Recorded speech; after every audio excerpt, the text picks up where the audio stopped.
when I did Suburbs of the Sacred, it came out in the beginning of '88, you're about halfway through your creative career by then. Say there were 36 years from when you started to make cartoons around the age of 10 or 11. There was 36 years to '87, and then there's been another 36, 37 years since then. So there's half of the inventiveness and the creativity. And looking around the pieces today here, I can see, cross links that, things that carry forward and things. But there's a lot of new ways of looking and ways of doing things and issues and kinds of images that have come up across, needless to say, across those 37 years. Well, it's virtually a retrospective because I have, in the last almost 12 years, just been on a swan song of a group of paintings that have turned into what they were. Well, he didn't know whether he wanted to be a cartoonist and then in the end, or does he want to be a sculptor? But these paintings are thick because they have decided in there, as I believe, painting has, unlike drawing, taken me with it, whereas I impose myself with ideas on drawing. Yep. I have never been able to do that with painting, and I think that was the best thing about painting. But it's not only myself, I believe, who has given up on oil painting. I believe, and I used to believe, it was the best thing because it was the arguments amongst us artists, whether we agreed with one another or not, that took us forward and made it a vital art form because we're there debating. In the last few years, that hasn't been happening at all. Since that celebrity administrator came in, there seems to be more curation done than artists arguing the future. So it's a different art form altogether, one that is not owned by the artists. Well, you're saying go back to the beginning of that and following through. Do you think you argued with the paint as a material? To a degree, yes, but also it's a history too, as I mentioned before, John Passmore and his disillusionment after mastering Cézanne, how Cézanne at the beginning of the 20th century was the undoubted main influence, even when being Cézanne-esque went towards a more abstract form with Picasso and Braque in Cubism, and then that followed on from that. But in the long run, you mentioned the influence of Philip Guston on me, and I think as an oil painter, he is probably one of the last that had that ability that I could mentor me as a painter. Yeah. But even that there's a certain amount of tragedy in what Guston, the subject matter to some degree is pessimistic, but his actual painting is not. No. And there's also, within Guston, there's always that underlying sense of humour. So that whatever is pessimism in there, there's a kind of, well, as you said about him at one point, the paintings were as funny as death, and, that, so the kind of pessimism and the gloom. I mean, to go back to the medium thing, I mean, Bernard Smith said about Arthur Boyd that the period in which Boyd put the paint down on the canvas and moved it around, and the images made their way out of that, although Boyd, of course, knew what he was working on before he started. It wasn't just, splashing paint around coming out of that. How did that apply to you at all? Did you start with a notion of what the image was, the theme was?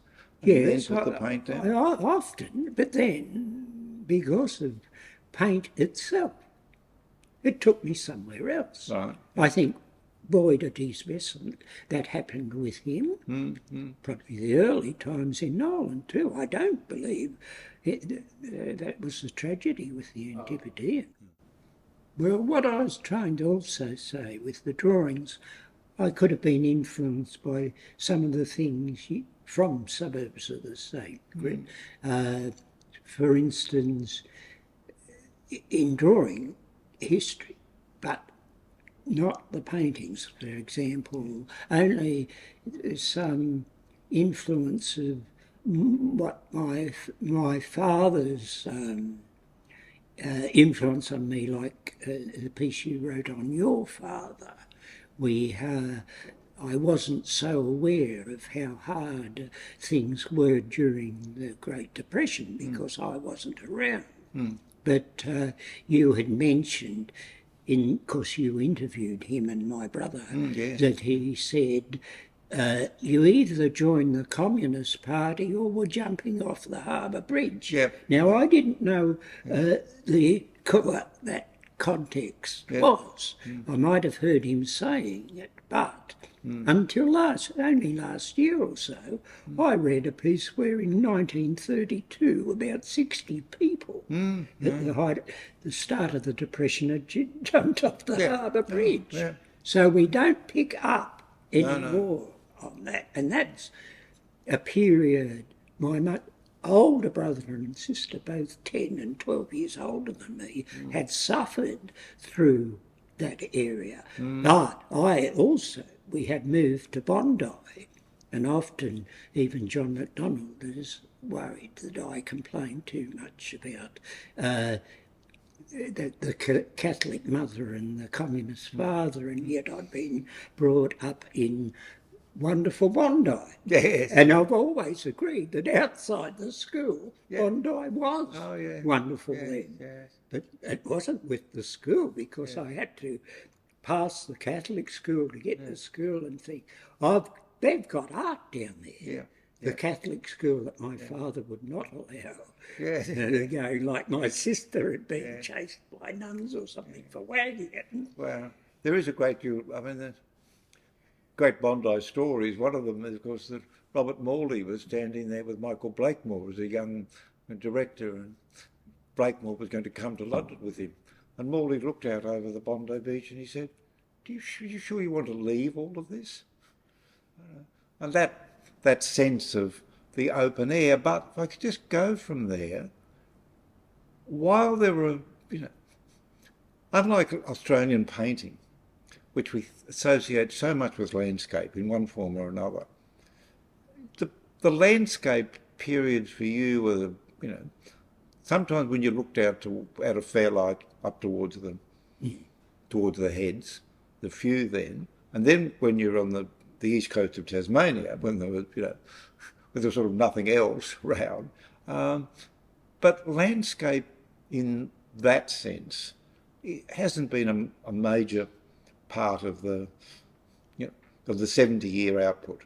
No, because I was living in that small street in Bondi, and it was the first period where it was turning a little bit international. I remember the person who used to deliver the Tribune still, the communist paper over my father, although he, like Rupert Lockwood, had got disillusioned with when they found out more about Stalin. Yeah. And he still had that sense, and the man who delivered it was English, called Mr. London.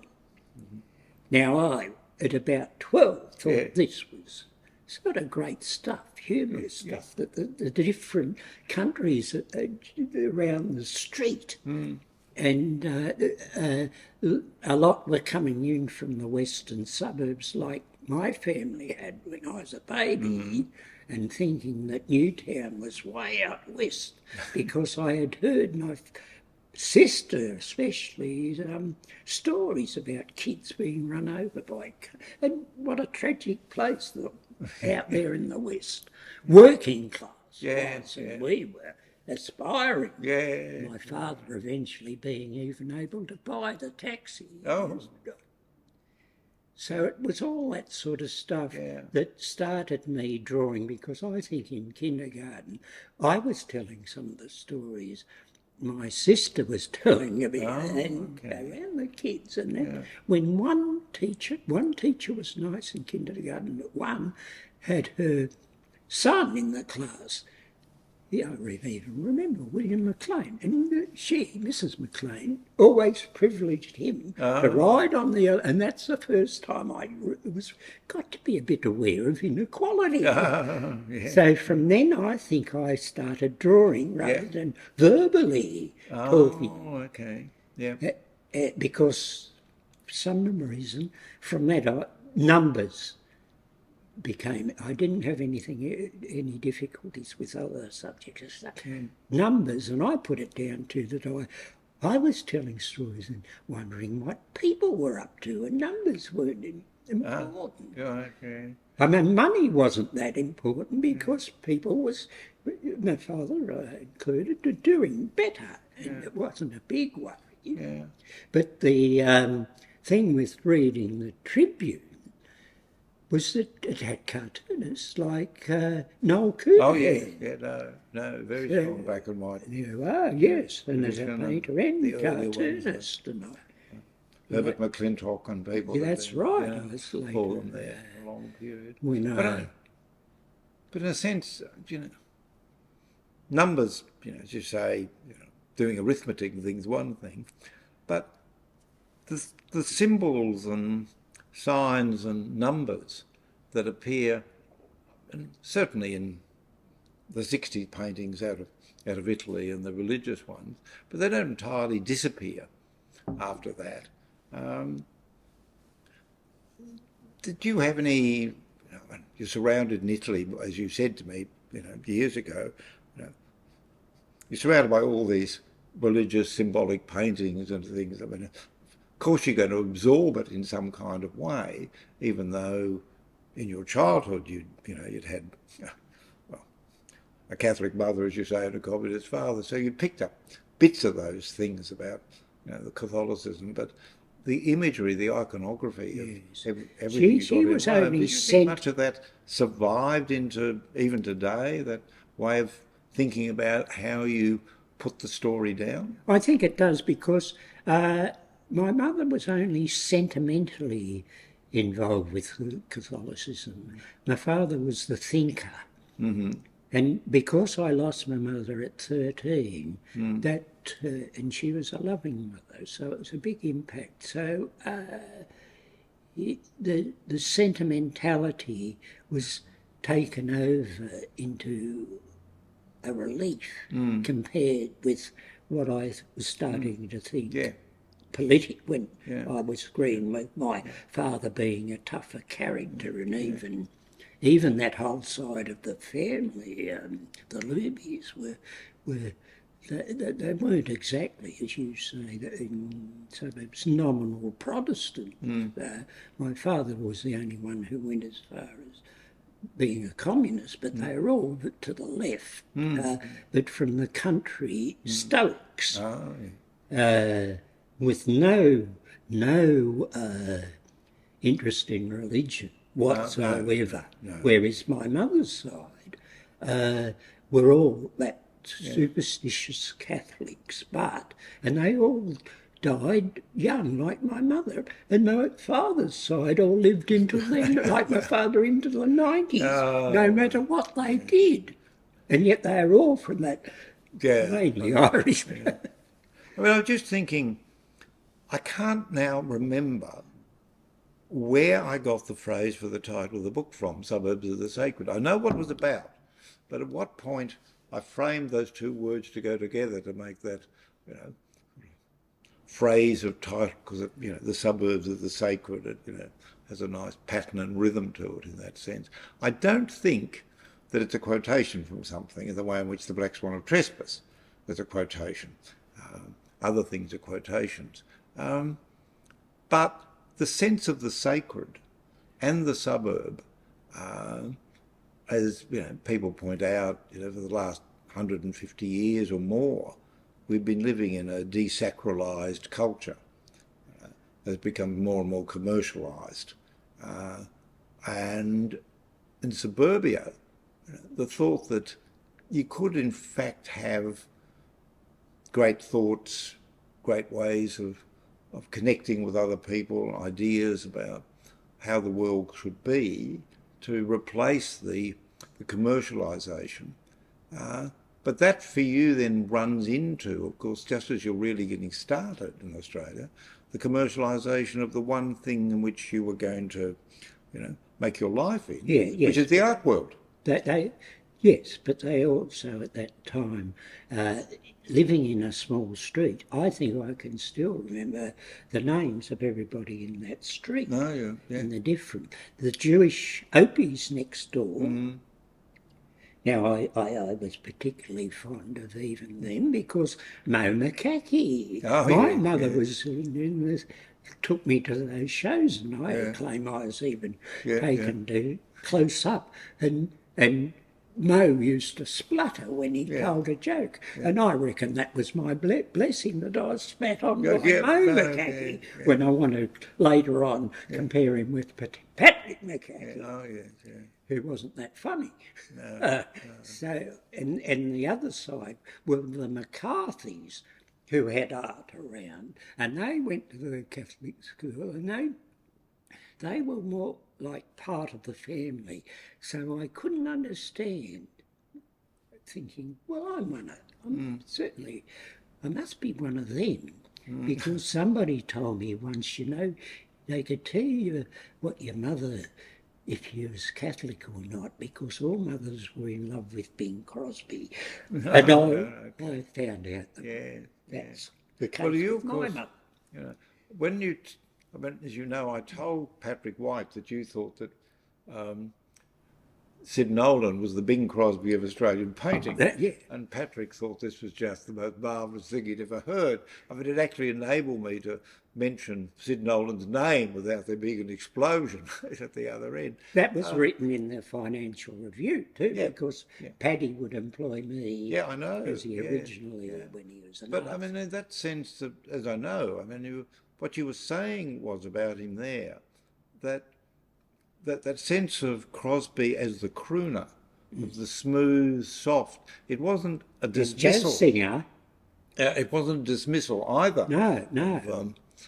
Of Sid Nolan or of Bing Crosby. No, not at all. Because I was into the clarinet because Don Burrows lived a few blocks away, and my brother had taken up because they were in the same year, and all that influence. And so jazz was so important that Bing thought, oh, yes, well, he was great, but has he sold out or not? Wow. But there's never... I mean, and that carried over when Passmore was the subject of never selling out, but something happened with Dobell, and that killed Dobell eventually, living that double life.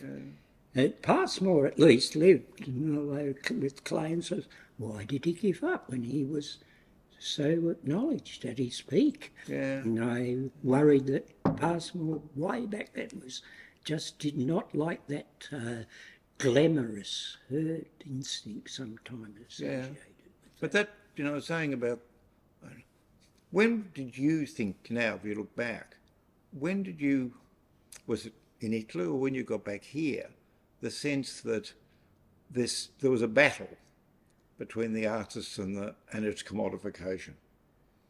That what art was about was, you know, was another object to be bought and sold. I don't think it happened back here. I think it happened there, even because I was there in Turin. Remember Turin and the influence of my friends from the Push, although I'd never known Neil Hope, who called soap, a legendary teacher amongst the push, and they started the language school in Turin.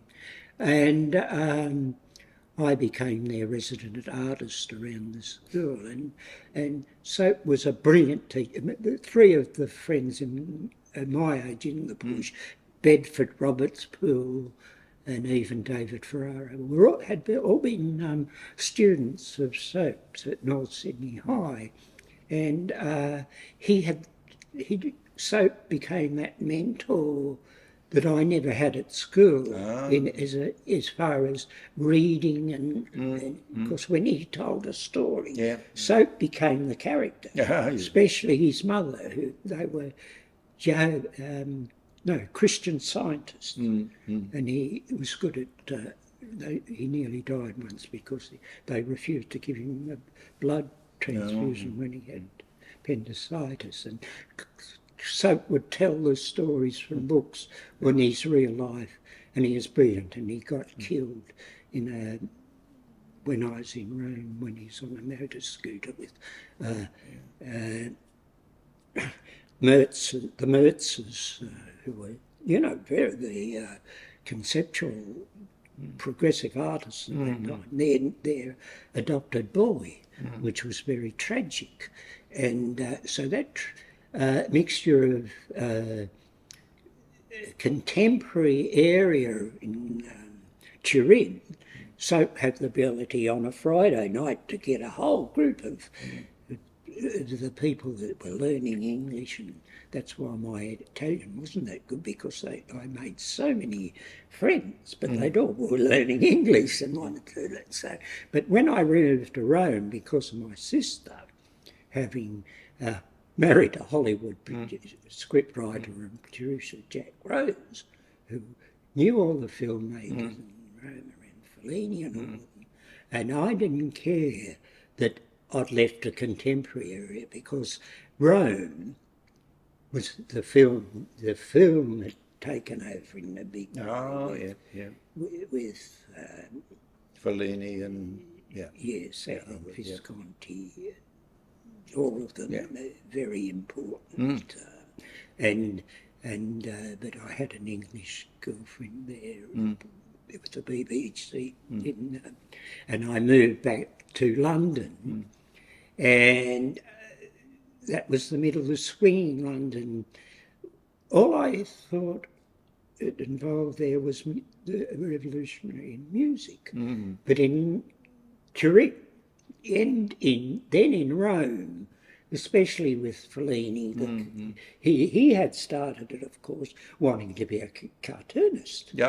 So I saw that. So it didn't matter what art form you went to from cartoon, and I could. We could go back to, what you're saying about Neil Hope and making himself the character in the story. I mean, to what extent do you think, even when you're not there as an image in any sense, that you're the character in many of your paintings? Yes, yes, that could be a big influence from people like Soap, but also Fellini. I mean, he wasn't Roman, but he came from Rimini, way up north, so he was identifying.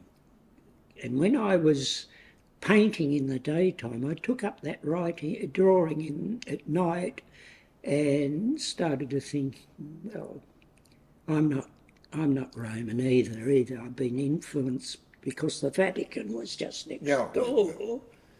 I didn't mind being influenced by that and not being as contemporary as I should have been. But that idea of drawing Australia as a history was like Fellini mucking around with Rome. And of course I did that of a history of a world drawing because I thought I'd better have a... So that's why the history is important as the autobiographical side. Whereas when I got to London, that influence is not as strong as I had in the resurrection, the incarnation. Of course, I don't. Why not Stanley Spencer? Yeah. There is Christ at the Cookham. Yeah. I couldn't be as eccentric as Stanley to think Christ was actually there, but there is no reason to think somebody as Christian as Stanley Spencer did think in that way. I mean, that is another version, indeed, obviously. Now you remind me of the suburbs of the sacred, with him bringing, Christ into his own backyard in a sense. But, I mean, the other aspect of this is when you got back, of course, Sydney in particular was well on the way to the dominance of certain kinds of New York abstractionism and things. There was still the opposite. Well, that was mainly in Melbourne. Yeah. Taking place. I had the first exhibition I had in Melbourne. I had my best and worst reviews ever. The best was from Alan McCulloch. Of course, Did the encyclopedia, a rave review. Yeah. Not as good after that, but certainly was wonderful at the time. And McCulloch wiping me off with just a paragraph. But I'm just thinking now, if we're sort of winding up and looking back.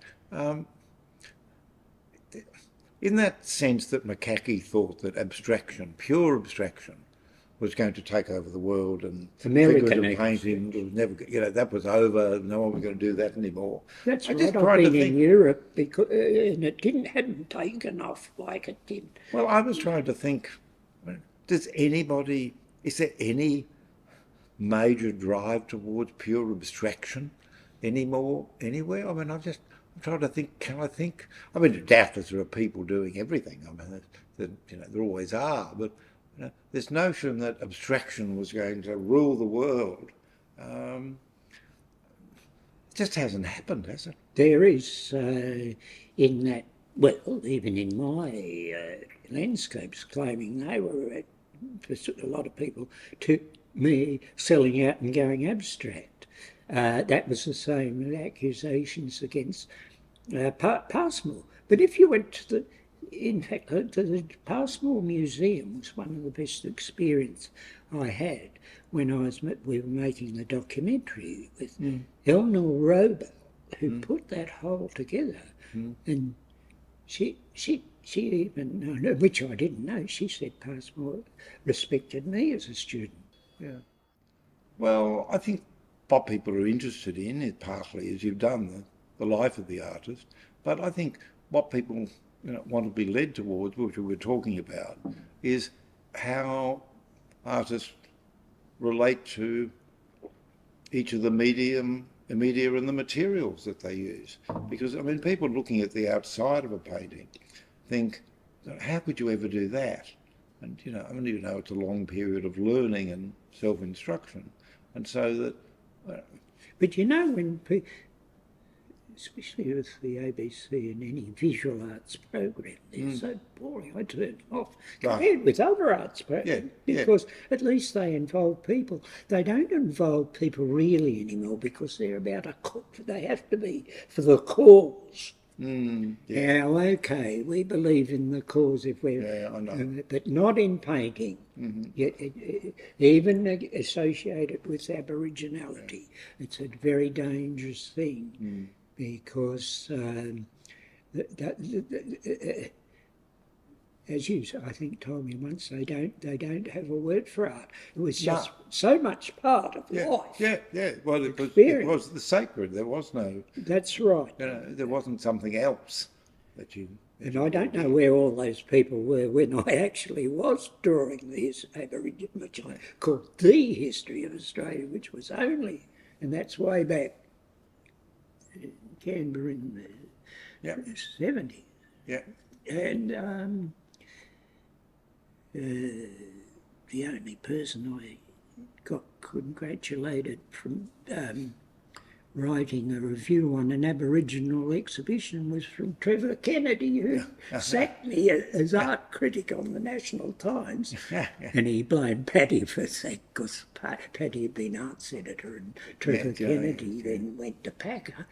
But he was very pleased with what I'd written, and that was the only response, because he had claimed that nobody read art criticism in Australia, except they'd read Robert Hughes. He was the only one. Yes, I'm not, well, not sure. And he asked the board, because Paddy's mate on the economics expert was just about, he said to them, well, do you all read the art? He said he was just about, said, no, but my wife, that sort of attitude. Well, I mean, what you do have as well, and that people can readily chase up, as you know, is the wonderful documentary that was made about you, and I understand is probably downloadable for SBS on demand, I presume. So, people want to follow up more about the whole career and look at a lot of the images, which we can't do on this bit.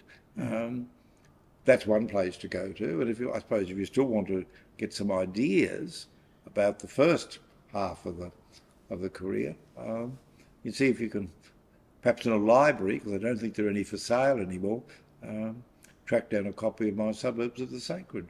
But this afternoon here in the Wollongabba Art Gallery, there's a wide selection of your work, and in a few minutes there'll be a lot of people along to have a look again and to participate in the opening.